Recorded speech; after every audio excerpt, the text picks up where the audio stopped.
Hey folks, this is Sam Roberts. Hey, this is Kim Mitchell. This is Hannah Georges. This is Matt Lee. This is Derry Graham from Honeymoon Suite, and you are listening to... And you're listening to The Hulk Caesar Show.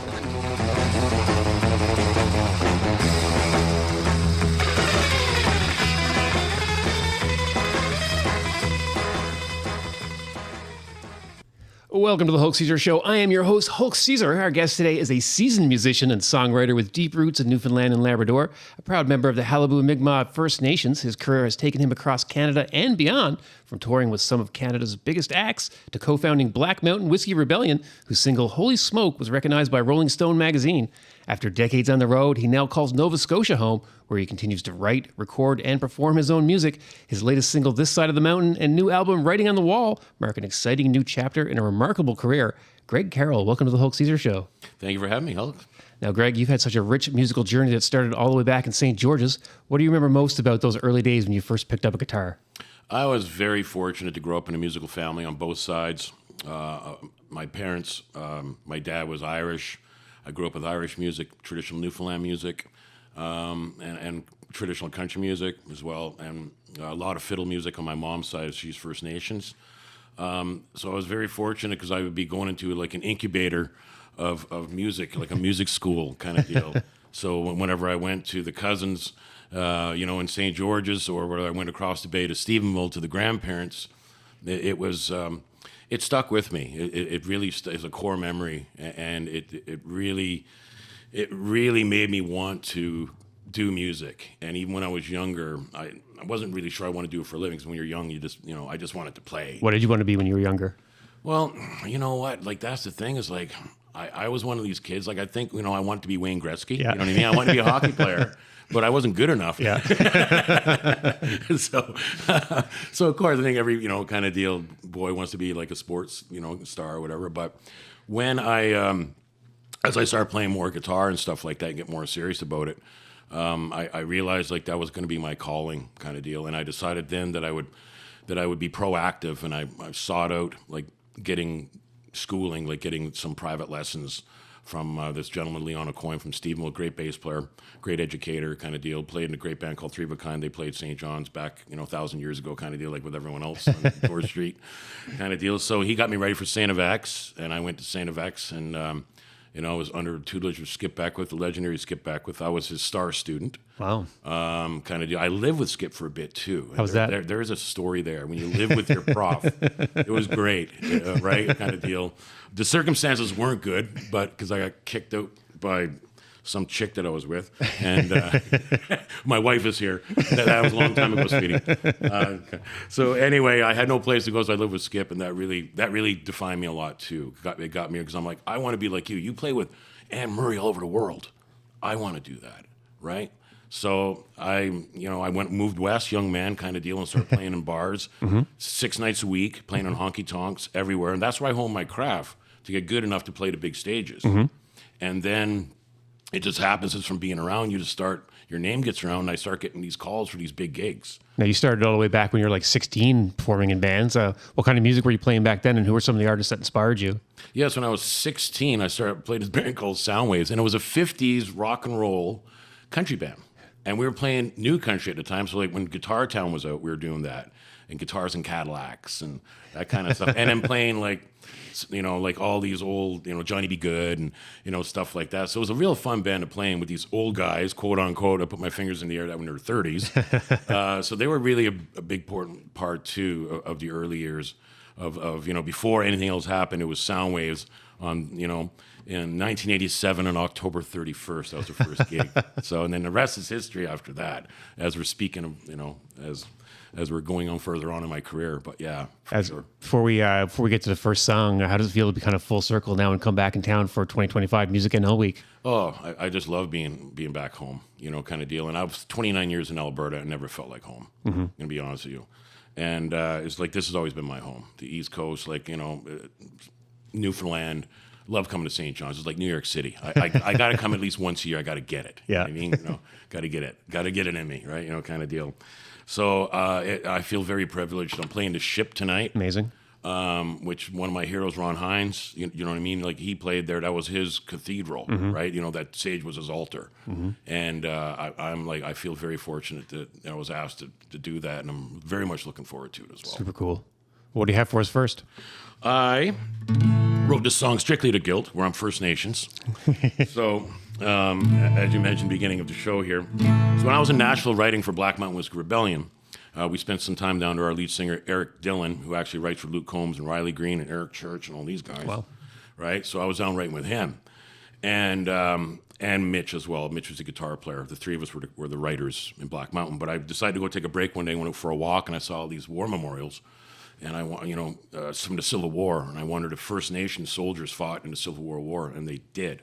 Then I went a step further, I dug further, and how about Vietnam, And sure enough, yes, they did. So, because there's no borders with Indians, so the brothers that live in Maine are the same brothers that live, and I mean brothers, I mean Mi'kmaq, that live in New Brunswick, and Nova Scotia and Canada, kind of thing. So I made up this character based on historical background, and it's like it's fictitious, and he has a wife and kid, and he feels so strongly and compelled that he goes to Vietnam to fight, even though he knows he's not going to come back. And he did that because he went to go follow his brothers, and he never came back from Vietnam. And I'm going to give you a little bit of that right now.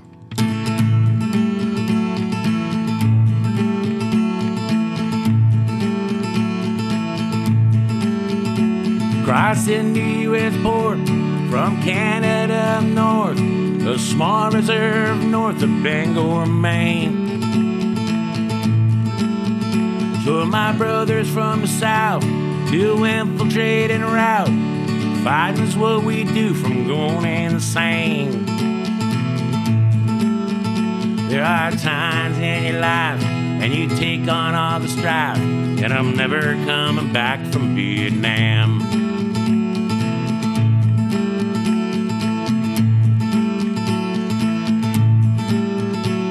I make my wife's at home, my child's all alone. Got a woman inside, got the side of fear.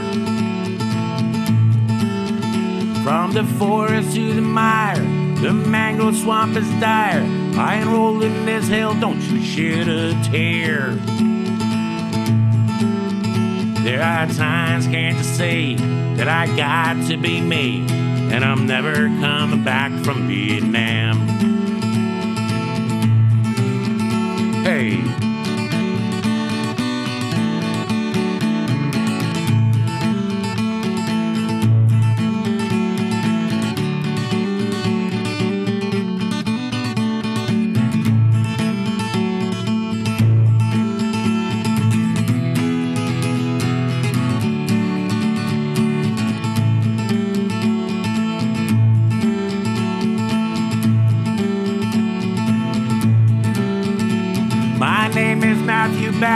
My story's so that last, they never found my body in the trees.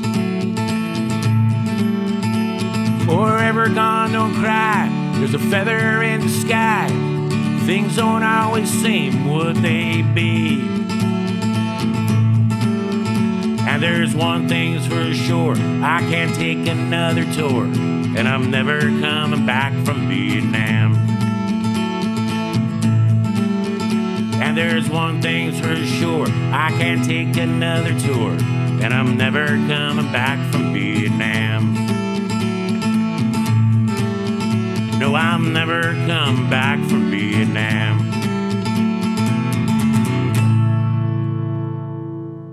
Amazing, so good. Well, thank you. So I find so emotional songs about Vietnam. Like it's such a collection of songs that are available about Vietnam, and it's I find all of them, the stories are so true in a lot of ways. Such an interesting time period. Oh, it was, and that's what they did too. So on the front lines, that's what they put in First Nations. Of course, yeah, amazing. Right. What a world. So, well, your new album, "Writing on the Wall," feels like a very personal statement. What inspired that record? I like to say divorce, but we're gonna have some levity here. So actually, no. It was all about, actually, I was sitting down with my friend writing partner kind of deal. We write. I predominantly write by myself, but sometimes I write with I co-write with other people as well. And I'm like, I want to write a Dwight Yoakam song, kind of deal, right? And that's really the inspiration. I wanted to write, so it's kind of got that Dwight, kind of feel to it, right? Like a honky tonk thing. And we did a video for this as well in Truro, Nova Scotia, my friend's basement, and which looks like a bar. And we got all these amateur actors to come in because they were just doing some kind of practice for a play or something like that, So I got them to come in and I piled them up full of booze and let them loose, right, kind of deal. So it's a fun video. It really is. Where can people see that video? And that video can be seen actually when I release the album. That won't be until February. Ooh. Okay. All right. But we have December 1st. We're going to release my radio track is here right now, Mr. John Dunham from Anagram Canada. And I'm looking at him, make sure I use nodding to me and stuff, making sure everything's okay. December 1st, we have the digital release of my record, and also Lullaby for Christmas as well, December 1st. So I just released This Side of the Mountain, which has a video, which was shot in beautiful Cape Breton, Cape Smokey, actually, in the Highlands. So that's what's going on with that album, and then the physical release will be in February, is what we're looking at now. Why was it important to you to release it physically as well as digitally in this kind of digital world? Well, I think that I like to have something physical, like if I'm doing a house concert or a show or something like that. And people want mementos from the show as well. Yeah. And so like whether it's an album or it's a CD or I think like some people still like to have it. Some people like nobody has CD players anymore, but some people still want mementos. Not everyone has a record player, but they still buy a record. Yeah. Right, kind of deal. So, so that's predominantly why. Like, yes, it is a digital age, but the other thing too is I want a physical copy of it too for my own self. Of course, yeah. And also for family and friends and stuff like that. Especially my mom's not going to download anything. She's 83. She wants a CD. Kind of deal, right? So yeah. Good. Well, you got an upcoming release event at the Carlton. What can folks expect there? Is it going to be like a full band show, or is it going to be more of an intimate setup? It'll be a full band. Yeah, it'll definitely be a full band for that. When does that take place? We're looking at March. We're still putting that together, but we're looking at March for that to be announced, kind of deal. Yeah. But I'm very much looking forward to that. Excellent. Carlton's. I've never been to Carlton. That's kind of a famous place in Halifax, I think, right? It's definitely a singer-songwriter room. Like there's people that go in and they pay their 2 bits to sit down and listen to someone's original music, which is amazing. So it's not like they're, they just got off work and they're sitting at the bar and they're yammering about their boss or whatever kind of deal. You know what I mean? It's like they're actually physically there to watch. So yeah, it's a great room. How's Halifax like that compared to St. John's? Because everyone knows St. John's is such a go out and see live music kind of place, but they're very similar. Yeah. Like, you know what I mean? There's really good musicians too in Halifax as there are here, and there's some really good rooms like that cater. So like the Ship, for example, is kind of like the Carlton. Yeah. That's what I would compare it to. And I think that the players, like there's some great players there. Like I said, I lived in Nova Scotia. There's great players there, but there's equally some great players here. Like I went to school with Dwayne Andrews. I went to St. Bex with him. Friend of the show, Dwayne Andrews. We had him on a couple of times. He's a great guy. Yeah, Dwayne's awesome. He's my beard hero. Right, I haven't seen him in years and years. But yeah, like that's the thing is that you got those guys running around. Like Craig Young is another one. Craig is from Burgeo. Great, fantastic player. Did a lot of stuff in Nashville and all that, and he came from here. Kind of deal.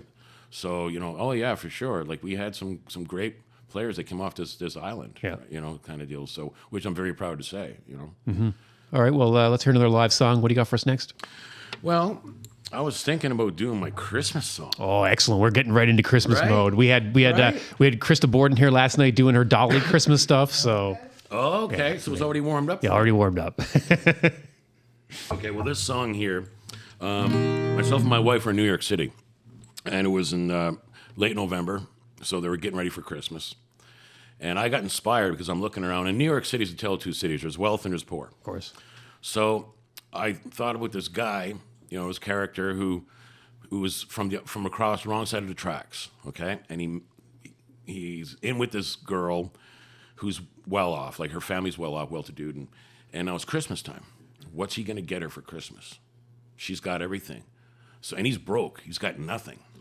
So... but he's got a lullaby for Christmas for her.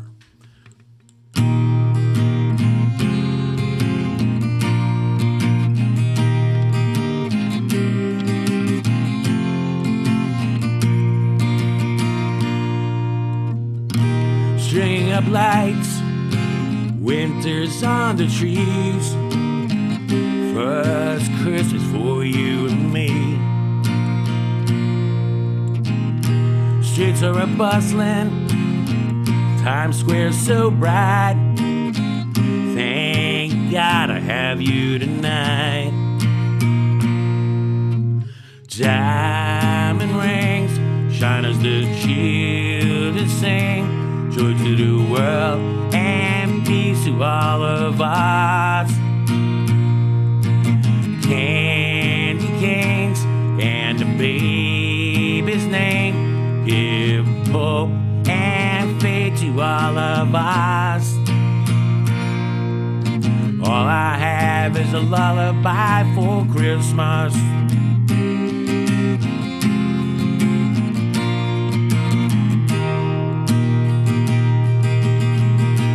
Snowflakes are falling in Central Park.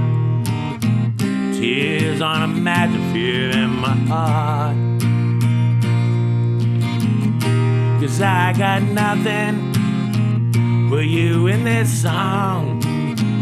How can something so right be wrong? Diamond rings shine as the children sing. Joy to the world and peace to all of us. Candy canes and the baby's name give hope and faith to all of us. All I have is a lullaby for Christmas. All I have is a lullaby for Christmas.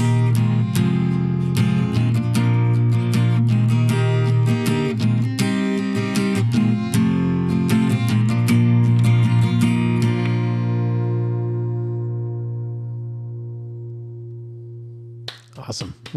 Thank you. No better way to ensure you're going to get replayed every year on this show than to do a Christmas song. Guarantee replays. Amazing. Thanks so much. Now, you spent a huge part of your life touring across Western Canada throughout the 1990s. What was your early experience on the road like? Oh my God! Well, the early days were, in a van, dragging a trailer, Monday to Saturday in a honky tonk. Saturday night you tore down and you drove to the next town, kind of deal. So it'd be Moose Jaw one night and then Cochrane, Alberta, the next week, kind of deal. And hey, we're gonna go to Ontario, Thunder Bay. Hey, right on. So it was, but once again though, that was all part of it. It was, all part of the blueprint in the sense that I was on my instrument 6 nights a week. I was playing all the time. Yeah. And then you get to meet other people and stuff like that. And it's like, I remember meeting Jason McCoy and his band before Jason did the Roadhammers, and then seeing those guys out and stuff like that. And you start meeting people, and then that's when I went, oh, okay, that's kind of cool, and just try to get me out of the bars. Yeah. And it's hard work. And sure enough, if you put your nose to the grindstone and do the work. And for myself, I was a singing bass player as well, so that was my stock was high as well, because who wants a bass player that doesn't sing? Right? So. Now, Greg, you've shared stages with some absolute legends. Are there any specific artists or moments that stand out to you? There is a few of them. I think my first time at the CCMA is like being on TV kind of thing. That was a big deal. Mm-hmm. What year was that? Approximately. Approximately, I think 2011 or 12, around there kind of deal. Yeah. And then before that, I was with Amos Garrett, guitar legend Amos Garrett, who's on my record, by the way. Awesome. And I spent 16 or 17 years with Amos, like doing festivals. And I remember my first festival looking out and seeing all those heads. Like, I think it was Edmonton Folk Fest, I think I did, or Calgary Folk Fest, one of them. Yeah. And I just remember like being on main stage and then looking out and going, wow, you know what I mean? You're not in Kansas now, right? Is that when you kind of experienced your biggest crowds, is when you were doing those kind of folk fests and stuff with him? Yeah, definitely, right? And then when I moved on from the folk fest into the country stuff, then you start doing the Cavendishes and right, and Boots and Hearts and Craven and Big Valley and they're big festivals, right? Yep. So I definitely is just like playing those bigger shows that sticks out for me as a core memory for sure. Yeah.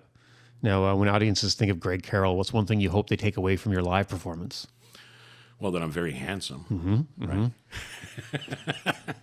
We're a video show, so they already know that one, Greg. You got to give something else. Pun intended.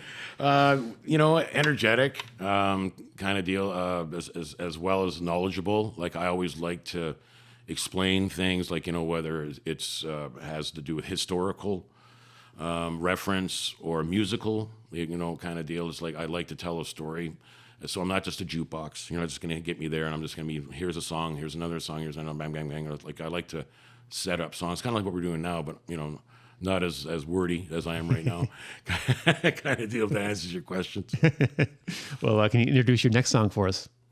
Okay, the next song is going to be, it's actually my single. The AR guy pumps his fists. And my John just did a fist pump. And how is it doing anyway, John? Is it doing good? Being very well received. Very well received. Very well received. John's is very well received. So I haven't seen anything yet. We haven't sat down and looked at any. Been on the road, man. We've been on the road, but I trust him. I really do. And so what I'm going to do is this side of the mountain, and the story behind this side of the mountain was my writing partner. He said, "Hey, he called me up. I got this idea for a song," and I went, "Okay, speak." And he's like, "How about if I sing?" And he went, "This side of the mountain's got me counting all the ways. And then I went, "I'm barely getting by." Then I came up with "This side of the mountain, drinking beer like a fountain. On my way to getting high." And I went, "That sounds like a chorus, Kevin." That's my songwriting partner. I'm like, that sounds like a chorus. And then I took pen to paper, and then I finished off the rest in about 20 minutes. So when I write with Kevin, I like as he does the music, and I will do for the most part, but it gives me the freedom to do the lyrics. Yeah. So I'm just the guy sitting down with the pen and paper, and he's got the guitar going, and I'm like, okay, and I'm singing along or whatever kind of deal. So yeah, once we got that chorus, and I came up with Isabella Donnelly for the first verse and all that, and then I went, okay, I think we're onto something here, and did the first verse, and then the second verse came like immediately right after the first verse, and I was like, oh, and it doesn't happen all the time, okay? All right, you know what I mean? It's like, a song sometimes it takes hours, days, weeks, years to write, kind of deals. But sometimes you catch lightning in a bottle where everything's just kind of going in your way that day, and you don't fight it, you just let it happen. And I think, that's the thing. One day I just kind of didn't fight it, didn't overanalyze it. I just went for it, right? So this is This Side of the Mountain, which you can hear all over the radio.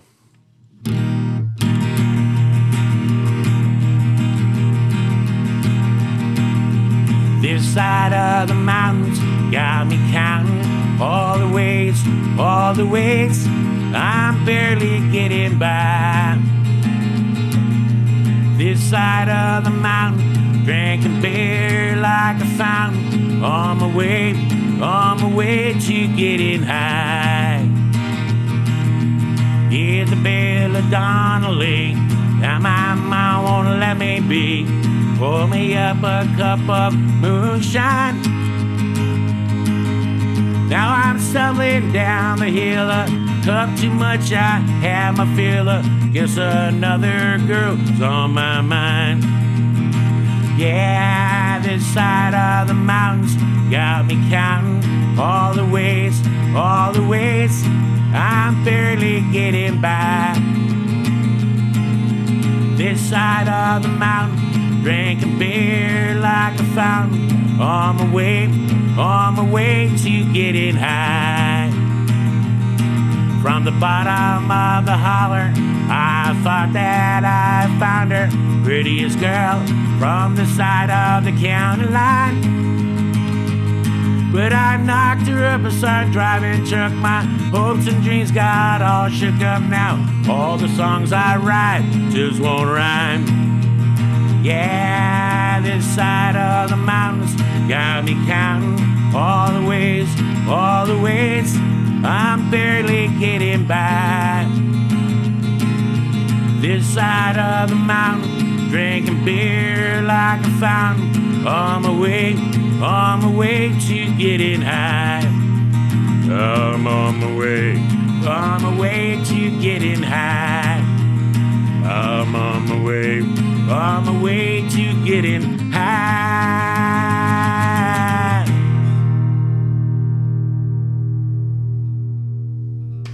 like that one a lot too. Excellent. Thank you. Now, Greg, you got any plans to tour at all next year yet, or are you still thinking about it? Still, putting things in place, kind of deal. It's like I feel like I got to get out there more before I can start doing tours. Like even though I've been out there forever, but out there as a bass player, as opposed to an artist, right? Yeah. So it's kind of like starting over again, but not just because I've done so much that I can draw on that and say, well, I'm not just some guy who had a day job for the last 30 years and decided to do this. It's like, no, I had a career for 29 that was pretty good. Yeah. And I'm proud of it. And, fortunate, like hard work and being lucky is two good combinations. And that's how I look at right place at the right time and to, and work hard to have a successful career. That's a good balance of those two, I think, a lot of the time. Exactly. So I want to do exactly the same thing with what I'm doing here right now. Yeah. Kind of deal. And I think that I have an advantage over a younger artist because I do know how this stuff works. Yeah. Kind of deal, right? Because I've been into the trenches and I've, from the trenches to, on top of the world kind of deal, right? So, and all points in between. Yeah. Whether it's on a tour bus or it's in a back of a van or a cube van or whatever, So yeah, I definitely want to do some touring. Looking at doing like a house concert tour possibly. Yeah, be fun. That kind of thing. Yeah. And I think I know enough people in agencies I can probably reach out. John knows a ton of people as well. That when we, right? And my viewers. And your viewers. So it's like, I think once people get to figure out that who I am, like what I'm doing now as opposed to what I was, they'll go, oh, okay, let's just check out what he's doing there. I kind of like that this side of the mountain guy. Well, where can folks find you on the World Wide Webs? Well, my website, right, which is, sweetie, where's my website again? Greg Carroll. GregCarrollMusic.com. Sorry, my wife is my manager as well. We're after just changing it. That's why I'm like, what is that again? So, my website. I'm on socials under Greg Carroll as well, and Facebook, Instagram, and all that kind of stuff. I stay away from TikTok. That's not my jam, but anyway. But yeah, and my YouTube channel as well, Greg Carroll. I have Never Come Back to Vietnam is on there as well, this side of the mountain, and soon to be writing on the wall. Awesome. So. Yeah, so reach out and say hi to me. I'm very approachable and very pleasurable as well as being handsome. What a total package. All right, Greg. Well, thanks so much for joining us. In honor of my illustrious co-host, Newfoundland songbird Emily Malloy, who couldn't be here today, we were wondering if you would close out the show by going under the covers and playing a version of a song by an artist that inspires you. Absolutely. I mentioned earlier that Ron Hines was definitely one of my influences. His songwriting is very prolific. I've always considered Ron Hines to be the Townes Van Zandt of Newfoundland. I like that. Right? You know what I mean? So it's like lifestyle wise and talent wise, like, they're geniuses in my opinion, kind of deal, right? And so any time that I get to Newfoundland, I'm taken back to one of the first songs I learned how to play on guitar, right? And I grew up with this here. And when the Wonderful Grand Band came out, I'm dating myself. I had that record. Now living in the fog, right? Kind of deal. And I remember watching it, in the early '80s, Wonderful Grand Band as a kid because my parents watched it. Yeah. I think every TV set in Newfoundland. We only had 2 channels. That's right. So yeah, I was like, wow, and that's the guy who sings Sonny's Dream, kind of deal, right? And then discovered to go back into his other songs, and it's like, wow, that guy wrote a lot of songs. Man of 1,000 songs? Yeah, no kidding. Kind of deal. So a little tribute here to Ron Hines I like to do. I like to do Sonny's Dream.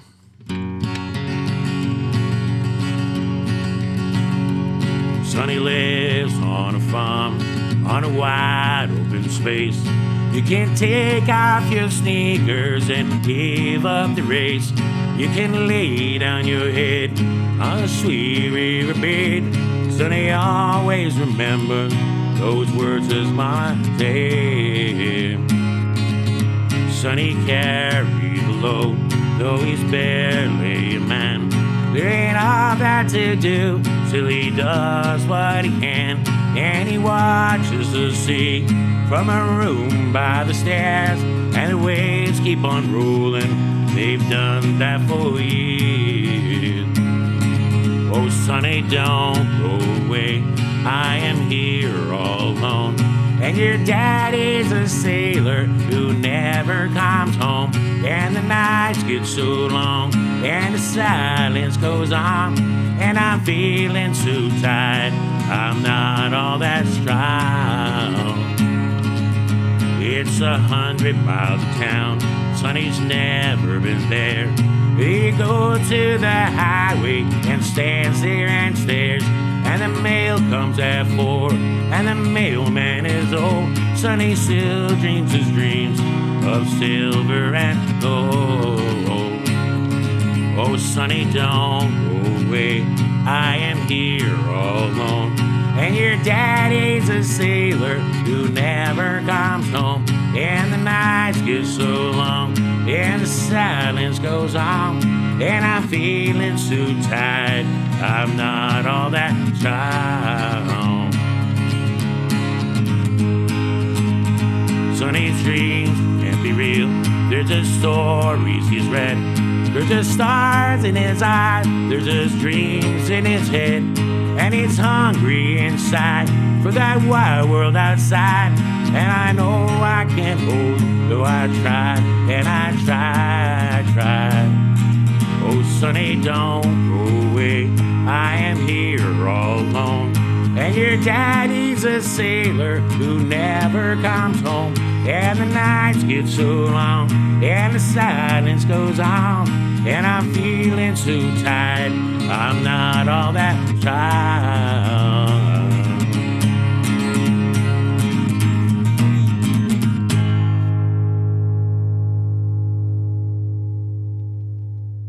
What a great song. My mom used to sing me that when I was a kid. Right. All right, Greg, thanks so much for joining us. It was a fantastic meeting you, and thanks for coming in and playing some songs for us. Thank you. I'll really appreciate it. All right, enjoy the rest of your week here in town. Thank you, man.